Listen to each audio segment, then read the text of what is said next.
On today's episode of the show, we're going to look at scenarios where the customer likes your product or your service and they do seem genuinely interested, but for some reason they keep on saying, let me think about it, or let me discuss with my husband, with my wife, with my partner, blah, blah, blah.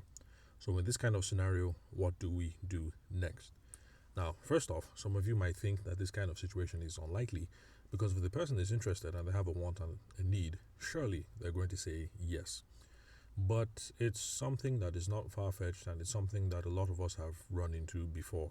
Yes, a customer can say such a thing because even if they have a need, they want the product, they love it, but sometimes they have some reservations or they have some objections, as salespeople like to call it.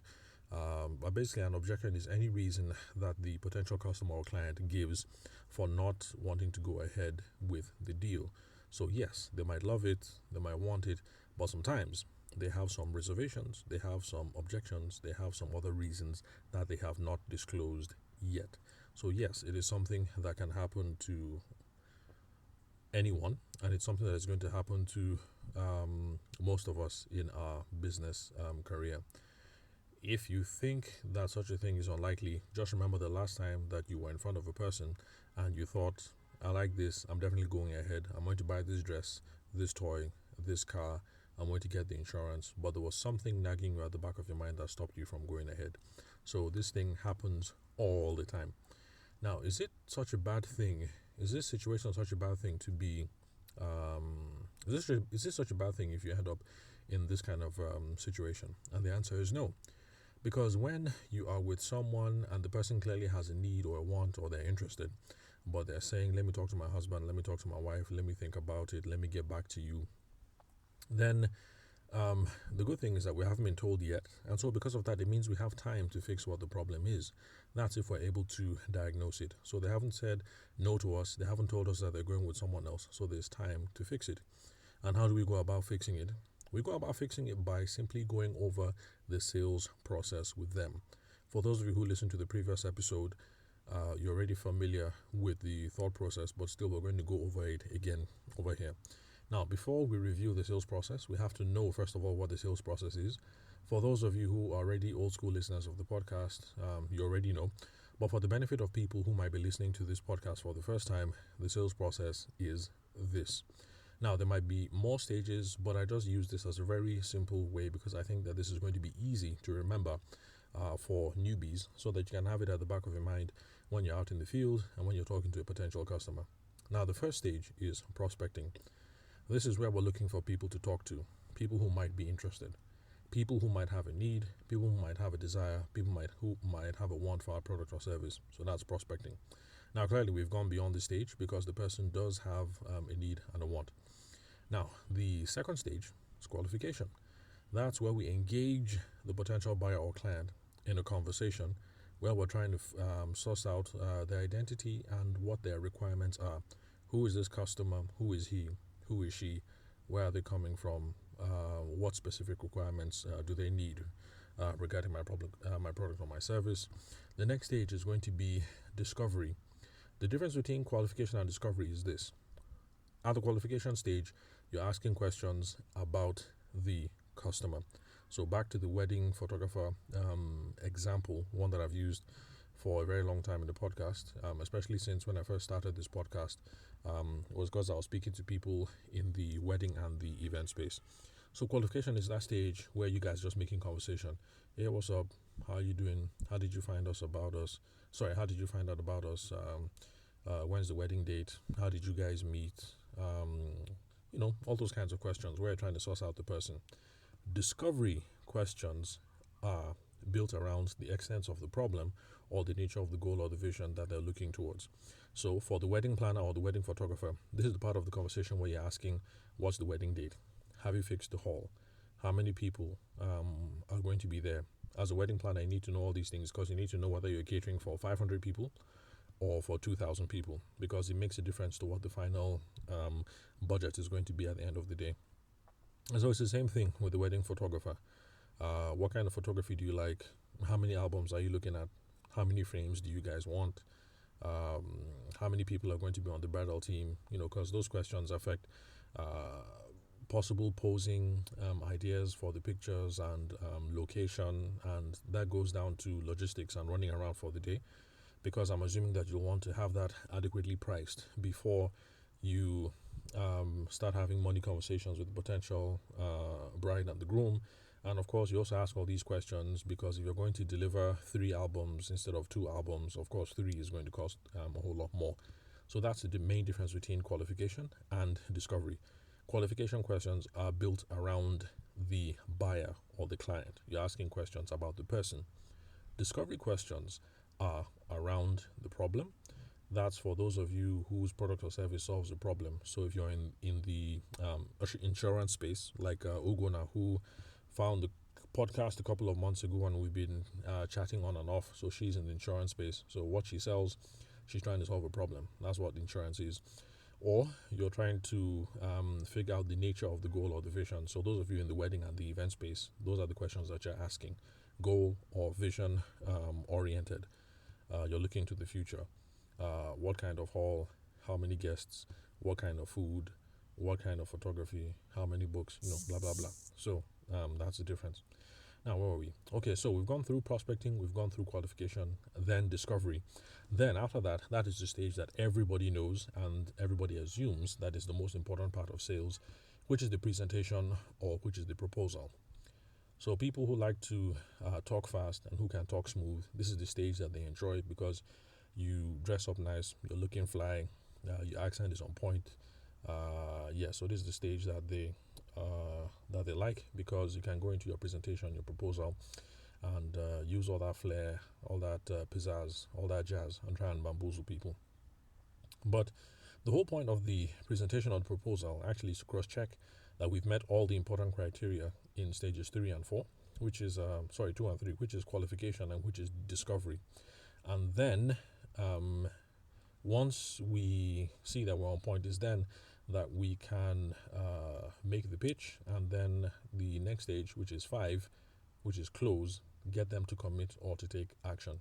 Oh, by the way, just in case you haven't figured it out, the presentation or the proposal is not the most important stage.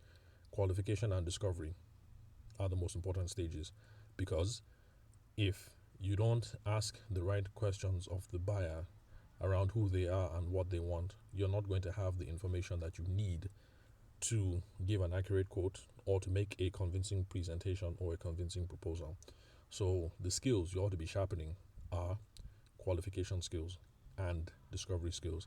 That's the reason why I talk about them a lot.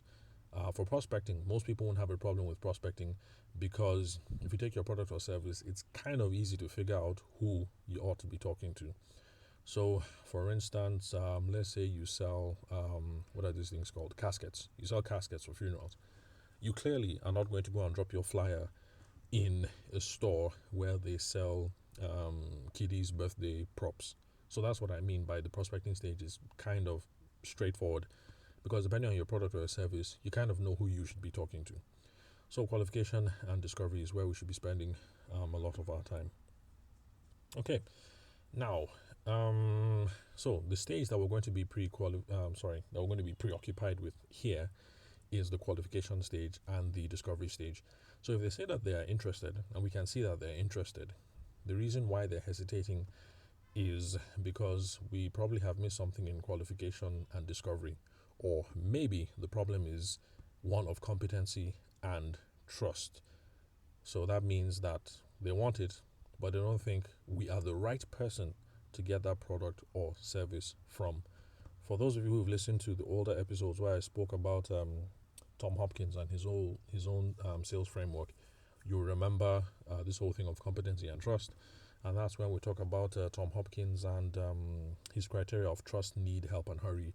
That basically the buyer, the potential client, is not going to buy from you until they trust you, until they have a need, they see that you can help, and then of course you try and get them to take action. That's what the hurry part is about. So at the qualification and discovery stage, we want to ask questions to be sure we know who they are, we understand their situation, and we know how the product or service could help them solve that problem or achieve the vision. And if that is where we failed, then all we have to do is just engage in more conversation, and once we have all the information we need, we'll be able to make a second presentation. Now that we've qualified and we've done discovery and we have more information, we might be able to make a convincing pitch. However, if the problem is one of competency or trust, this boils down to the trust and the need stage of the sales process, because the buyer knows that they have a need for the product or service, but the thing is they don't trust you, and they might not trust you because it doesn't look like you have the expertise or the credibility to be able to solve the problem. Now, if that's the case, this is where things get a little complicated, because if it's a competency and trust thing, you have to show some competency, you have to show some expertise, and you have to show some credibility. If you can't do that, you're going to lose the sale. And the problem is, by the time we're at that stage, it's a little too late to start showing expertise and credibility. Because where the person is at the stage of, let me talk to my husband, let me talk to my wife, let me talk to my children, let me talk to my business partner, I'll get back to you in 3 weeks. It's kind of too late to start pulling out all the chops that you have. So back to the example of the architect who is having conversations with Miss Ogedengbe. If this is your first time of listening to the podcast, just listen to the previous episode and you will get the whole picture about the architect who is talking to Ms. Ogedengbe, who has some land and she wants to expand her factory to include, I can't remember what I said. Did I say cattle? I can't remember if I said cattle or poultry, but basically she has some land, she wants to expand her factory, and so she's talking to an architect. Now, at that situation that you've had the presentation and it looks like she's interested but she's holding back, that's a little too late to start showing your expertise and credibility, to show that you graduated from John Hopkins School of Architecture in America or whatever, or that you have worked on Dangote's factory project and stuff like that. I think it's a little too late to try and show expertise and credibility at that stage. So it's something that you should have been doing throughout the sales process, showing that you're an expert and that you are credible. Because unfortunately for some folks, you might have all the expertise in the world, but you might be baby-faced just like I am. I'm rather young looking. So, if you're baby-faced standing in front of them, they might think, who is this boy? I mean, here he is quoting 25M for his designs. Has he even handled 25K before? How is he going to handle a project of this magnitude? So we should be showing expertise and credibility throughout every single stage of the sales process, because at this stage, where they're telling you, let me get back to you next week, let me talk to my wife, it's a little too late for that. Now, how do you know if it's a competency or a trust issue? You just have to ask. I've been in situations where I've had to go ahead. Not me, but rather my friend Manny, a wedding planner, and it was rather bold of him at the time, where he had to just ask the person straight up that, okay, look, I get it. This wedding that you were planning is a 7M project. That is a 7 million project, and I understand that you guys might not trust me, because looking at the work you've seen so far, I'm sure you guys have figured out that we haven't done anything past 3M before. Is that an issue? And he asked the client straight up. Now, by the way, I'm not saying that the figure was exactly 7 million or 3 million or whatever, but I'm just saying that he's one of those people that I've seen live in the field who have executed this technique. He asked straight up, now look, I know this is your budget, but with the previous work you've seen us do, I know you guys think we can't handle it because we haven't done anything to this amount. Is that the case? And he just put it out there point blank. And the bride was like, oh, no. I actually trust that you can do that. The problem is with this, that. And when they found out what the real problem was, he was able to address it and then clinch the deal. But he never would have known if he didn't ask. So when it's a competency or a trust thing, it's something that you have to put out there. You just have to bite the bullet and you just have to ask, or else you're not going to know.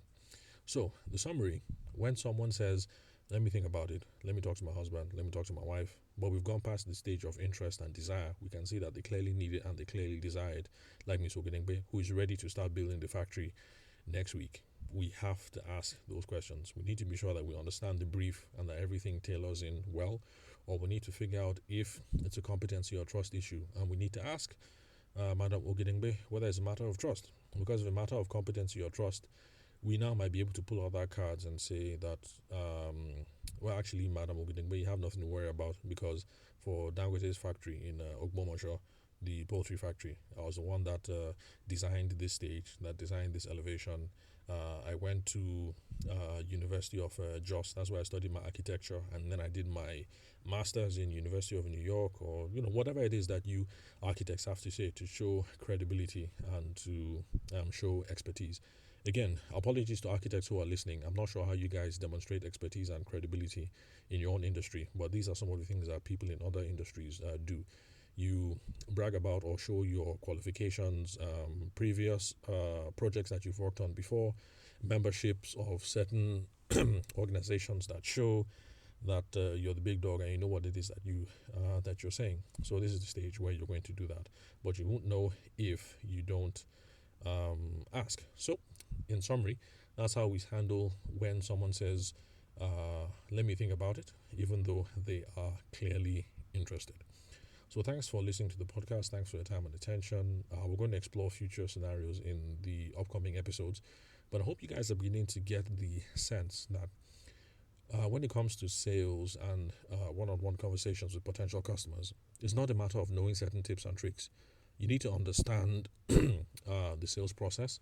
You need to have a sales framework that works for you and the kind of clients that you interact with. And if you have a proper understanding of these fundamentals, sales frameworks, how they relate, sales processes, things like that, it is then and only then that you'll be able to diagnose what to do when something is going wrong. I guess the reason why I bring this up is because I'm seeing stuff in social media, a tip to do this, a trick to do that. Stop focusing on tips and tricks. Learn the fundamentals, learn the system, learn the framework, see how it all ties in together, and then you're going to be able to diagnose when things are going wrong. So thanks for your time and attention. I'll catch you guys at the next episode.